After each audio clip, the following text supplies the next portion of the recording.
Hey everybody, Nick here, and today I got a review for you of this very interesting little watch right here. This is the Seiko watch's Presage or Presage Cocktail Time model. What is the actual model number here? It is the SRPB43. Very interesting little watch here, and it's one I've had my eyes on for a long time. And I want to thank very much my buddies over at Lewis Jewelers in Ann Arbor, Michigan, for hooking me up there. They've been my jewelers for a long time. They helped me out a lot, and they can probably help you out too. Just talk to my buddy DK. Tell them Nick Shabazz sent you.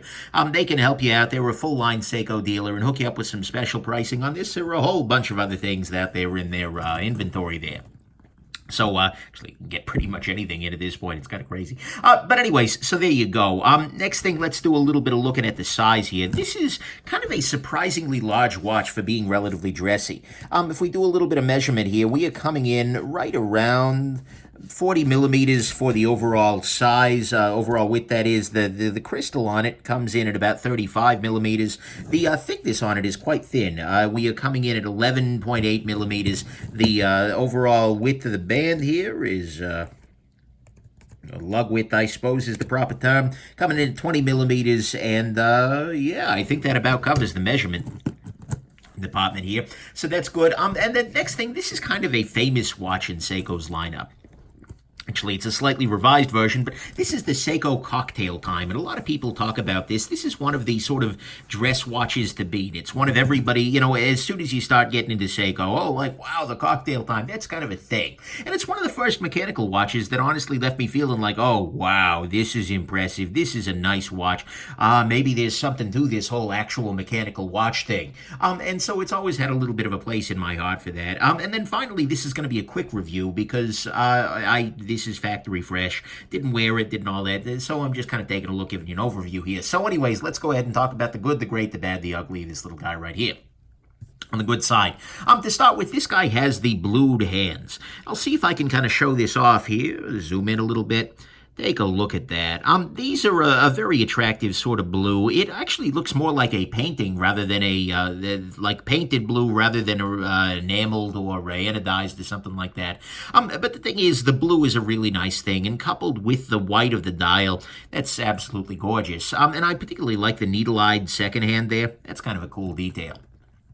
Next thing, movement on this guy is A-OK. This is the Seiko 4R35 movement here. You can actually see it through the back there, and you can see right underneath here. Let's clean this off a little bit here. What you can see right underneath there is the whole movement taken away. You can see the balance wheel going back and forth there. You can see the weight, making this an automatic movement. And it is a fine movement. You've actually seen this movement before on the channel. It was in the Seiko Samurai. Seiko reuses their movements in a lot of different items usually.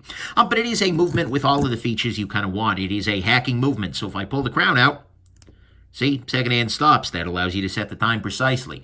It is also a hand-winding movement as well, so you can just turn the crown like this to keep the watch wound, which is nice. It runs at 3 hertz. It has a date and a quick set date, as a matter of fact, so let me make sure I'm outside of the, yep. See, you want to always make sure you're using the quick set during outside the range of, like, what is it, 9 p.m. to 3 a.m. or something along those lines. But now that I'm to that state, I can come out of the first position and quick set to my heart's content. That's nice. It's got a 41-hour power reserve, and this guy actually is running reasonably accurately, depending on the position, someplace between -1 and -10 seconds to the day.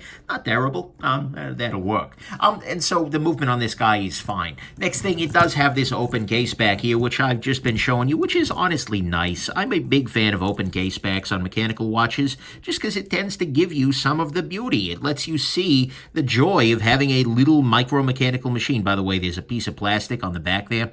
It'll look a little bit better in practice, but it lets you see the micro-mechanical joy of what's going on your wrist at any given moment there. That's nice. I'm a big fan of that. Next thing, this is actually a relatively thin watch here. I mean, this fits under a shirt sleeve very, very easily, and the way that they've done the lugs here, it means it'll really hug the wrist, and so even some of that thickness will be a little bit less, and so that's nice. The crystal on this guy is beautifully domed.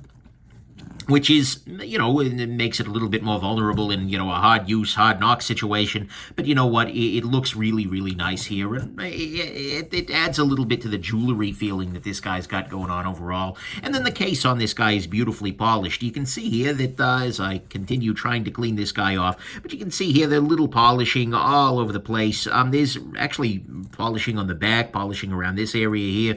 There's a whole bunch of freaking polishing. In fact, the only areas of brushing really are on the bracelet here, so there you go. That to me, all of that is the good. It is a beautifully polished case with an open case back. It is quite thin, a fine movement, and the blued hands are a very nice thing. To me, what's great though, 100%, is this dial. Let me zoom in a little bit and just kind of show you. This dial is kind of amazing. It's a sunburst kind of dial at some level, but there is a level of three-dimensionality to it that is hard to kind of get across. I hope I'm doing this guy justice here.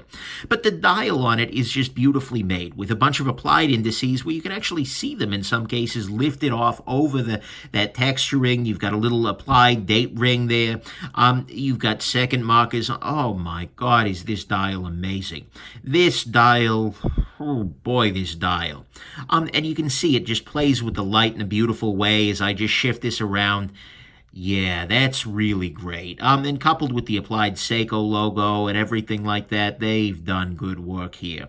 And so to me, what's absolutely 100% great is just this dial. Wow, that's nice.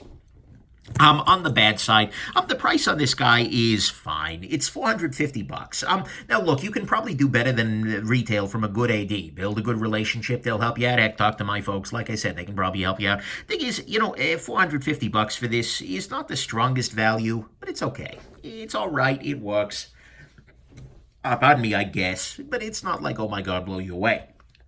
Next thing that bugs me a little bit, as you can see here, under the second here, by the seconds indices here, we have a whole bunch of markings for sub-second indices. You can see as the second, it's pointing to those individual indices. By the way, there were more of them than 3, so it's actually more accurate than you could possibly get the indices, and that's kind of not great. I'm not a big fan of the sub-second indices, especially in a watch that doesn't have more than 3 hertz worth of accuracy. So that's a thing. Next thing, this is a dress watch. There is 0 lume on this guy. And that's, a little bit of a shame because Seiko does really good work with lume, but at the same time, it's a dress watch. Whatever, not a big deal. Next thing, unfortunately, the hands on this guy, I mentioned that I like them. They are also profoundly non-reflective, and honestly, they're a little weird. It almost feels like they were punched out or something, and there's a little bit of the flash left on the side there. I do tend to like a really reflective hand, mostly because he has the Omega Seamaster or Aquaterra here, but the reflective hands actually help in low light reading, whereas this guy doesn't have that as much. Given it's a white dial with dark hands, should be okay, but still, this watch really is going to give up the moment the lighting conditions get a little darker. Next thing, this is using a Hardlex mineral crystal, rather than a sapphire crystal. That is not a bad problem, but it is certainly going to be a little bit more vulnerable to scratching. That's not great, not something I love. And I'd like to see them move to sapphire in more of their lineup. That's kind of one of Seiko's Achilles' heels, is they really charge you a lot of money before you get to sapphire, relative to companies like Citizen and whatnot. So, whatever. Next thing, this is 5 meters worth of water resistant here. See here, right in the back. Water resistant, 5 bar. And I know what you're thinking. Well, Dick, come on, 5 meters? I don't dive 5 meters when I'm diving. Yeah, that's fine. But the thing is, practically speaking, 5 atmospheres worth of water resist is not stellar. What that basically means is that the watch is splash safe. So if you get a little water on it, it's going to be fine. But honestly, that's not super impressive. Nowadays, you can get watches with much higher water resistance, and I'd like to see them trying a little harder, even for a dressy watch. Maybe I'm being unrealistic there, but guys, come on. And then finally on the bad side, the bracelet on this guy is kind of so-so. It's a little bit ho-hum. There are some nice things. I mean, for instance, you've got half links here. So you got a half link over here, and you got a half link over there. which allows you to adjust it reasonably, but the links are pinned, for instance. The end links on this guy are hollow, so you can see here there's just a gap down there, which can lead to a little bit more rattliness. Overall, the bracelet is actually kind of flexible, and that's not necessarily a problem, but it's not super confidence-inspiring either. You can see that there are gaps in between these little areas when it's not amazing. It's got a butterfly clasp on there, which is fine, but it means zero adjustment. Once this guy is sized to your wrist, you can do nothing to change that. So if your wrist swells up a little bit, guess what? You take it off your watch, which is not great. And it honestly, it's not amazing to me. That said, this is a dress watch, and dress watches do generally look better on leather. I mean, imagine this watch right here on this strap. Oh, yeah, that's definitely a beautiful thing. And so I'd like to see that in the future, and I'd honestly recommend that you buy it on the leather rather than this bracelet, because the bracelet is really ho-hum. The watch is really impressive. And so if you can pay a little less for the watch and skip the bracelet, win-win. So to me, that's what's bad here, is that the bracelet is kind of so-so for a watch that's otherwise super impressive. It's only 5 atmospheres worth of water resist. I get that it's a dress watch, but still. It is a Hardlex mineral crystal rather than sapphire. It is using non-reflective hands, which means it's not a great low-light performer. There is zero lume. They've got sub-second indices on there for some damn reason, and the price is okay. Not incredible, but it'll do. On the ugly front, Seiko's accuracy specs are ridiculous. I say this in every Seiko video, but for this guy on the website, they guarantee that this watch will be between plus 45 and minus 35 seconds per day off. That's not good. In fact, that is completely unacceptable. Either of those numbers are completely nuts. And you know, this particular model is better than that. Everybody says, oh, they overpromise, they underdeliver. But the thing is, you can regulate it if you feel like doing Seiko's damn job. But still, Seiko, this is a $450 watch. Do better than that. Offer me better. Make sure you're not shipping a watch that is fundamentally busted, because, 45 seconds a day is fundamentally busted. I'm sorry. So that's what's ugly, is that Seiko won't offer you any accuracy guarantee except screw you. And that's not great, especially getting these high prices. Final conclusions, though. I like this watch a lot. It's a beautiful dress watch. It's got a fine movement, a beautiful case, and an absolutely gorgeous face. Here, I'm going to zoom in again. Holy crap, look at this face.